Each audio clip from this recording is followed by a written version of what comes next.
Good morning. We're in Psalm 141 today, and I got to tell you, I'm not that familiar with this psalm. It's not one that's kind of been on my playlist, as it were, my psalm playlist, but there's some really beautiful things in here. I'm only going to comment on a few of the verses. I'll read the whole thing for you here. I called to the Lord, Lord, come quickly to me. Hear me when I call to you. May my prayer be set before you like incense. May the lifting of my hands be like the evening sacrifice. Well, one of the things I think that really touches me most is in our worship services when I see people go and light a candle during the worship service. I love it because for me it's a symbol of our prayers going up to God and kind of like continuing to go up. They used to burn incense as a part of their prayer ceremonies and rituals in ancient Israel in the temple. This idea, this rising up and this kind of continual prayer going up. I love to think about prayer that way. Let me continue. Set a guard over my mouth, Lord. Keep watch over the doors of my lips. Do not let my heart be drawn to what is evil, so that I take part in wicked deeds along with those who are evildoers. Do not let me eat their delicacies. Let a righteous man strike me. That's a kindness. Let him rebuke me. That's oil on my head. My head will not refuse it, for my prayer will still be against the deeds of evildoers. Their rulers will be thrown down from the cliffs, and the wicked will learn that my words were well spoken. They will say, as one plows and breaks up the earth, so our bones have been scattered at the mouth of the grave.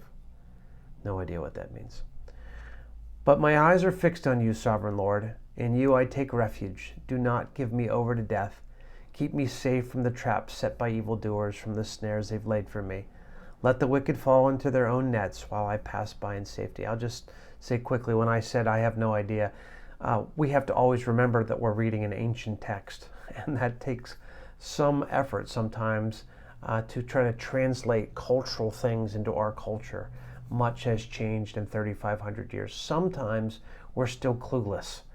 We don't know exactly, even that, despite the best scholarship, really what certain things in the Hebrew, certain phrases, idioms mean. This could be one of them.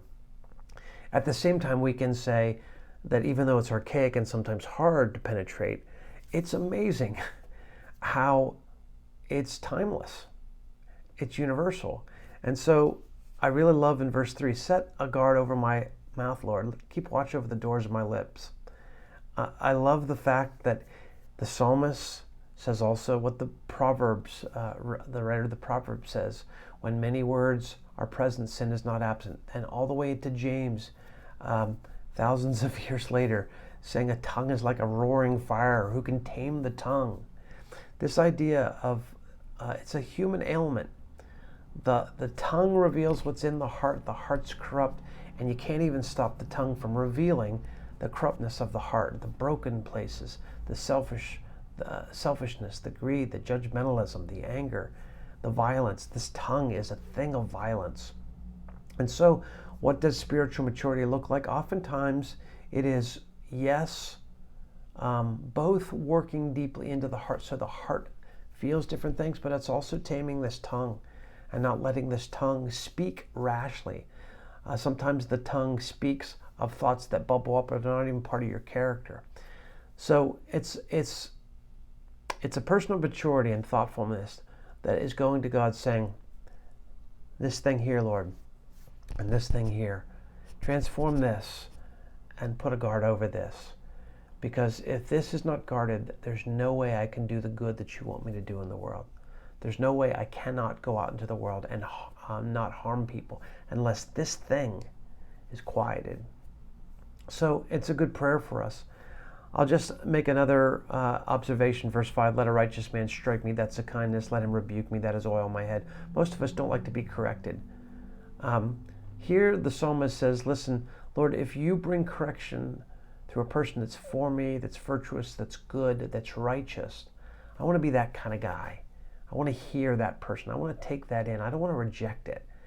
Let me come out of my insecurity so that when I hear counsel or when I hear somebody rebuke me, I listen.